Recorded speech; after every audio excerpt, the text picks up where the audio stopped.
Ginakusaran ni Senador Panfilo Ping Lacson si Senadora Pia Cayetano nga nakaangkon ini sa ginabanta 4.7 billion pesos nga budget insertion sa 2025 national budget.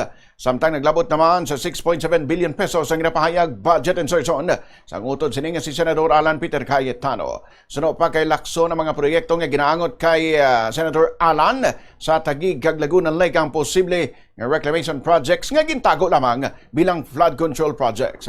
Ang reclamation project isa ka proyekto nga nagapanigan sa paghimo sang bagong nga duta pag sa pagtampok sa balas, bato o kung duta sa areas ng dagat o kung baybayon. Pahayag pa ni Lacson nga ginkumpirma man sang Philippine Reclamation Authority nga wala sang permit ang manasamit nga reclamation projects. Ginabanta nga 47 ka hektarya na ang na-reclaim, samtang dugang naman nga 37 ka hektarya na ang ginapahayag na dugang. Suno pa sa senador nga na-delay ang investigasyon matapos ma-pressure ang mga opisyal sa PRA sa itong budget deliberations.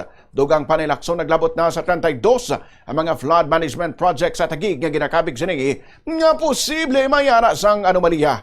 Ginasalig naman ni Lacson kay Senador Erwin Tulfo nga chairman sa Senate Blue Ribbon Committee ang desisyon kung ipadayon pa ang investigasyon hanungod sa mga ginakabig maanomalya nga mga flood control projects.